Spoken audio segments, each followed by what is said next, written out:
Guys welcome back to my channel. ఈరోజు weekend స్పెషల్లో మేమైతే cooking నుంచి వెళ్ళి బ్రేక్ తీసేసుకొని ఏదైనా బయట నుంచి ఆర్డర్ చేద్దామని డిసైడ్ చేసాము అండి. ఏం చేసామో అది చూసే ముందు క్వాంటిటీ వైజ్గా కానీ క్వాలిటీ వైజ్గా కానీ ఆర్డర్ అయితే ఓకేనే ఉంది అండి.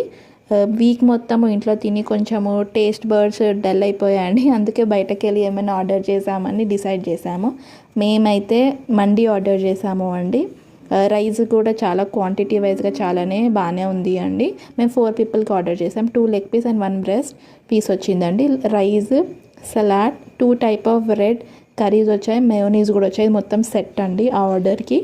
క్వాంటిటీ అయితే నాకు చాలా బాగానే అనిపించింది, అఫోర్డబుల్లో. ఇది నాకు నచ్చిన పార్ట్ అండి. ఈ మండీలో చికెన్ అయితే ఎక్సలెంట్ ఉండే అండి. బయటకెళ్ళి గ్రిల్, లోపల నుంచి సాఫ్ట్గా. మీలో ఎవరికైనా మండి ఎస్పెషల్గా ఈ రెడ్ చట్నీ తోటి నచ్చితే ఖచ్చితంగా కమెంట్ చేసి చెప్పండి అండి మీకు మీ మండి ఎలా నచ్చుతుందో. అండ్ కానీ ఈ కాంబినేషన్ అండి, ఆ రెడ్ కర్రీ, మండి రైస్, చికెన్ చాలా బాగుంటుందండి కాంబినేషన్ ప్రతిసారి. నా డిన్నర్ అయితే చాలా బాగుండే అండి. మీరు మీ వీకెండ్లో ఏం చేశారో కమెంట్ చేసి తప్పకుండా చెప్పండి. Thank you for watching.